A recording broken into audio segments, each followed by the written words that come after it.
Hey guys, it's Bavman and welcome to the channel. I would like to give you guys a thanks for supporting the channel and I'll be doing uploads daily. If you could like and subscribe, that would be amazing. Now onto the story. I'm not sure why I'm writing this down on paper and not on my computer. I guess I've just noticed some odd things. It's not that I don't trust the computer. I just need to organize my thoughts. I need to get down all the details somewhere objective, somewhere I know that what I write can't be deleted or changed, not that that's happened. It's just, everything blurs together here and the fog of memory lends a strange cast to things. I'm starting to feel cramped in this small apartment. Maybe that's the problem. I just had to go and choose the cheapest apartment, the only one in the basement. The lack of windows down here makes day and night seem to slip by seamlessly. I haven't been out in a few days because I've been working on this programming project so intensively. I suppose I just wanted to get it done. Hours of sitting and staring at a monitor can make anyone feel strange, I know, but I don't think that's it. I'm not sure when I first started to feel like something was odd. I can't even define what it is. Maybe I just haven't talked to anyone in a while. That's the first thing that crept up on me. Everyone I normally talk to online while I program has been idle or they've simply not logged on at all. My instant messages go unanswered. The last email I got from anybody was a friend saying he'd talk to me when he got back from the store, and that was yesterday. I call with my cell phone, but reception's terrible down here. Yeah, that's it. I just need to call someone. I'm going to go outside. Well, that didn't work so well. As the tingle of fear fades, I'm feeling a little ridiculous for being scared at all. I looked in the mirror before I went out, but I didn't shave the 2-day stubble I've grown. I figured I was just going out for a quick cell phone call. I did change my shirt, though, because it was lunchtime and I guessed that I'd run into at least one person I knew. That didn't end up happening. I wish it did. When I went out, I opened the door to my small apartment slowly. A small feeling of apprehension had somehow already lodged itself in me for some indefinable reason. I chalked it up to having not spoken to anyone but myself for a day or two. I peered down the dingy gray hallway made dingier by the fact that it was a basement hallway. On one end, a large metal door led to the building's furnace room. It was locked, of course.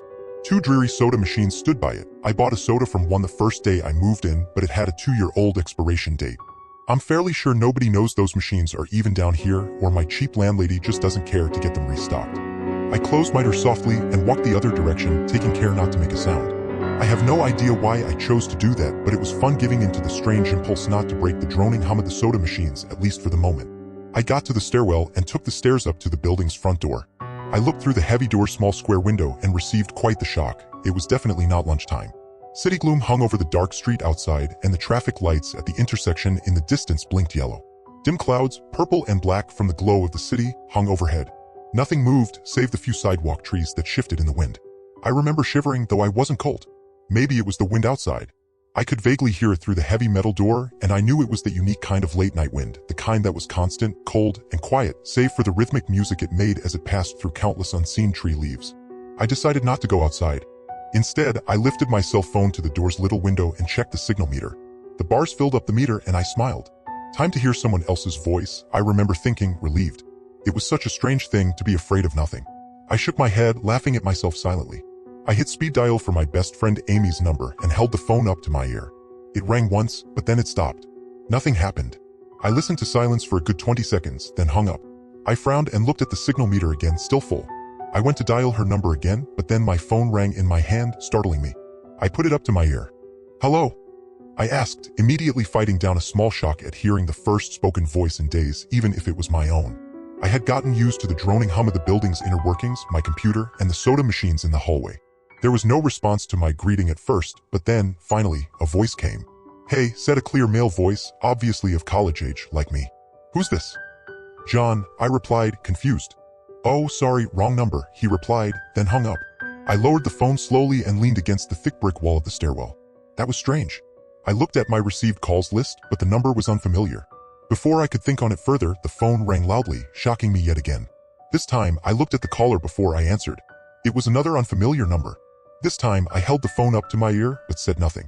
I heard nothing but the general background noise of a phone. Then, a familiar voice broke my tension. "John" was the single word in Amy's voice. I breathed a sigh of relief. "Hey, it's you," I replied. "Who else would it be?" she responded. "Oh, the number. I'm at a party on 7th Street, and my phone died just as you called me. This is someone else's phone, obviously." "Oh, okay," I said. "Where are you?" she asked.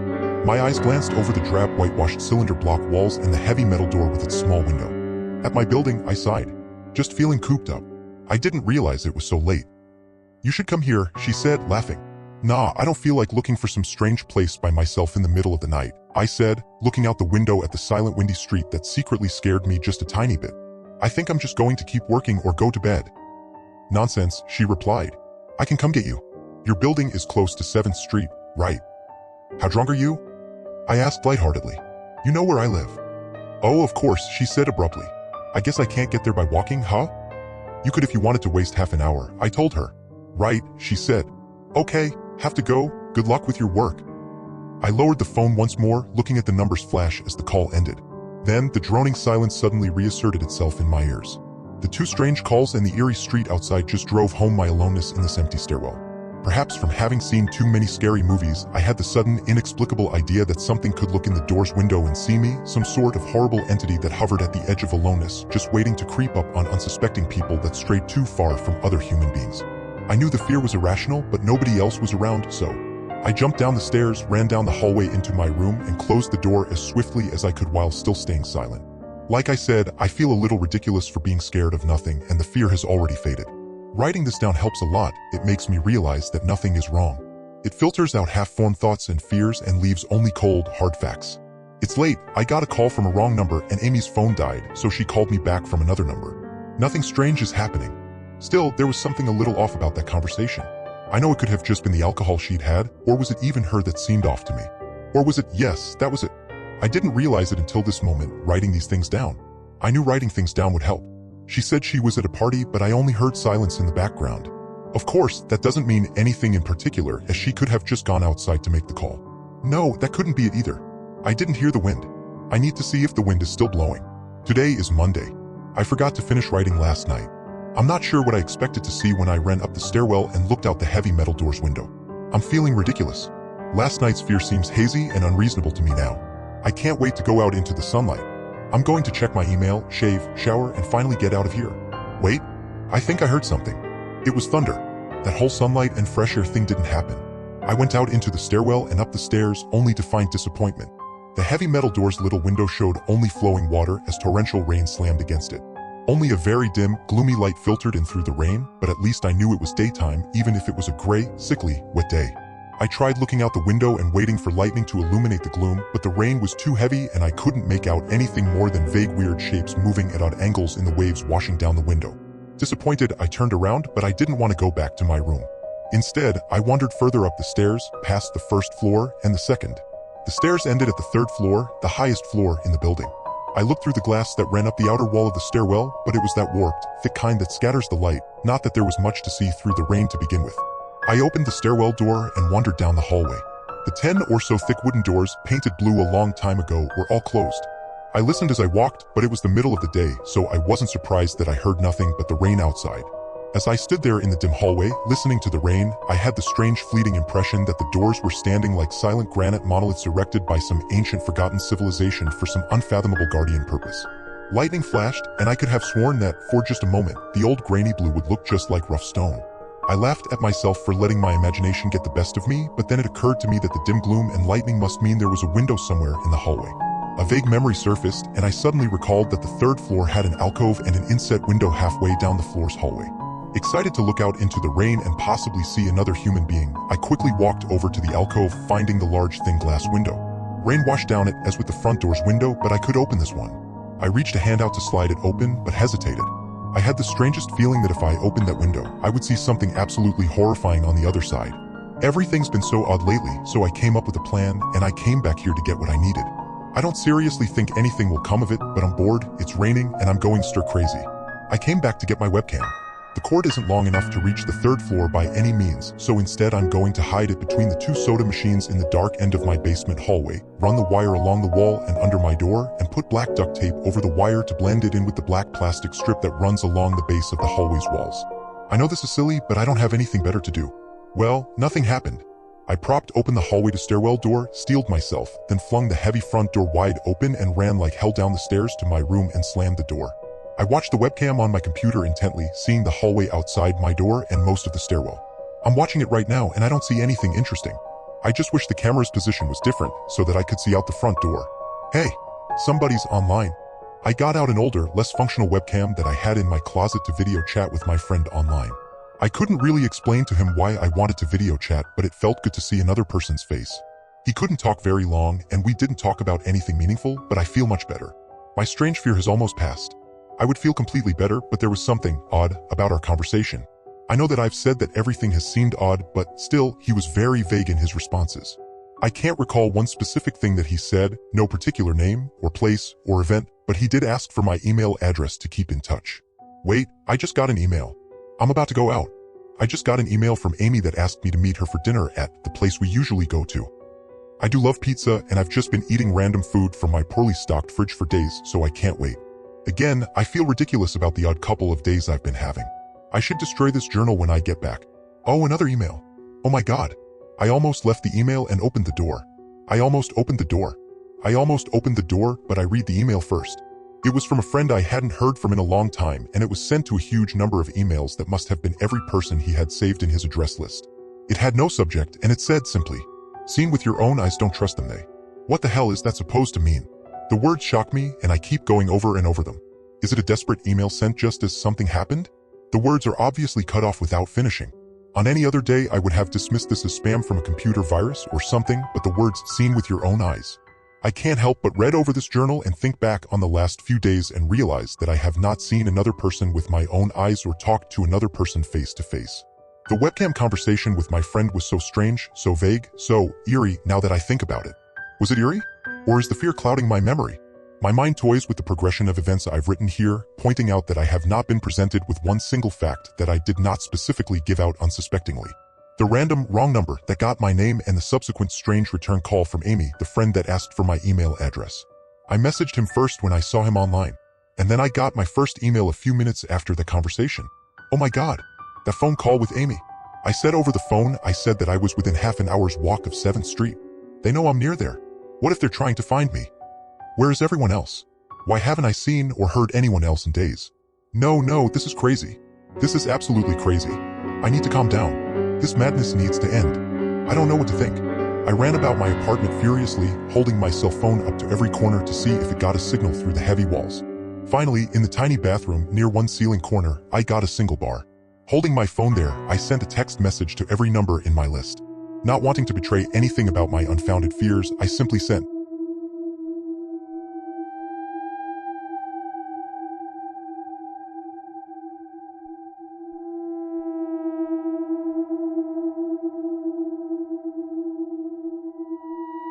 "You seen anyone face to face lately?"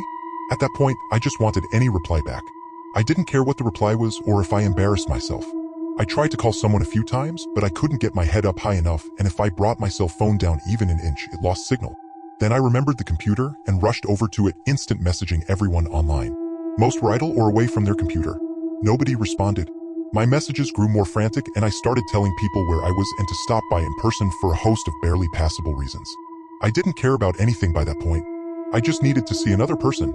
I also tore apart my apartment looking for something that I might have missed, some way to contact another human being without opening the door. I know it's crazy, I know it's unfounded, but what if? What if? I just need to be sure. I taped the phone to the ceiling in case. Tuesday. The phone rang. Exhausted from last night's rampage, I must have fallen asleep. I woke up to the phone ringing and ran into the bathroom, stood on the toilet, and flipped open the phone taped to the ceiling. It was Amy, and I feel so much better. She was really worried about me and apparently had been trying to contact me since the last time I talked to her. She's coming over now and, yes, she knows where I am without me telling her. I feel so embarrassed. I am definitely throwing this journal away before anyone sees it. I don't even know why I'm writing in it now. Maybe it's just because it's the only communication I've had at all since, God knows when. I look like hell, too. I looked in the mirror before I came back in here. My eyes are sunken, my stubble is thicker, and I just look generally unhealthy. My apartment is trashed, but I'm not going to clean it up. I think I need someone else to see what I've been through. These past few days have not been normal. I am not one to imagine things. I know I have been the victim of extreme probability. I probably missed seeing another person a dozen times.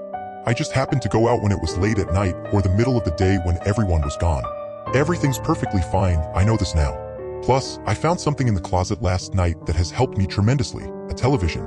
I set it up just before I wrote this and it's on in the background. Television has always been an escape for me, and it reminds me that there's a world beyond these dingy brick walls. I'm glad Amy's the only one that responded to me after last night's frantic pestering of everyone I could contact. She's been my best friend for years.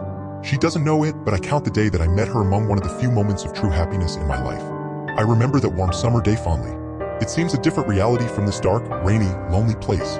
I feel like I spent days sitting in that playground, much too old to play, just talking with her and hanging around doing nothing at all.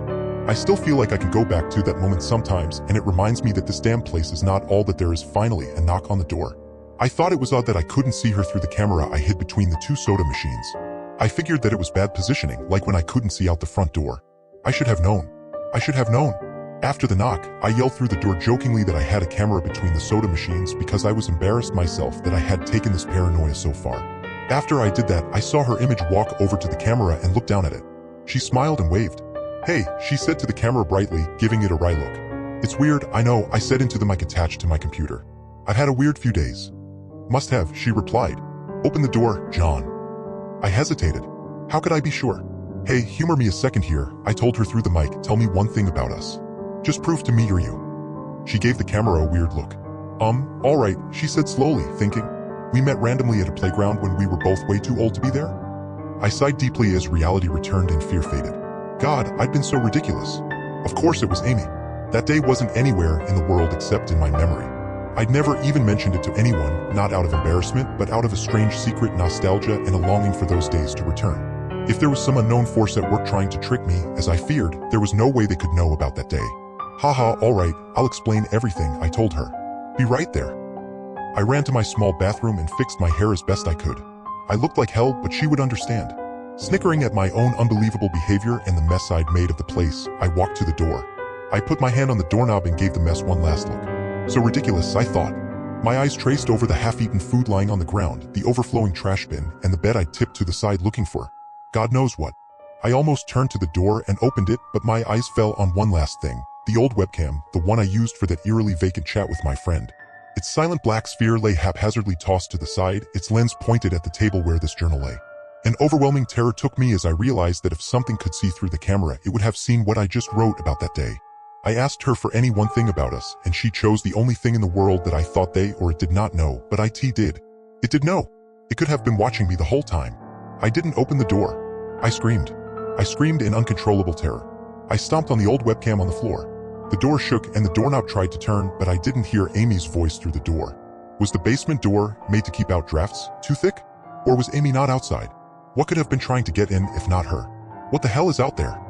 I saw her on my computer through the camera outside. I heard her on the speakers through the camera outside, but was it real? How can I know? "She's gone now," I screamed and shouted for help. I piled up everything in my apartment against the front door. Friday. At least I think that it's Friday. I broke everything electronic. I smashed my computer to pieces. Every single thing on there could have been accessed by network access, or worse, altered. I'm a programmer, I know. Every little piece of information I gave out since this started, my name, my email, my location, none of it came back from outside until I gave it out. I've been going over and over what I wrote. I've been pacing back and forth, alternating between stark terror and overpowering disbelief. Sometimes I'm absolutely certain some phantom entity is dead set on the simple goal of getting me to go outside.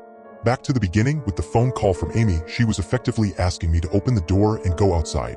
I keep running through it in my head.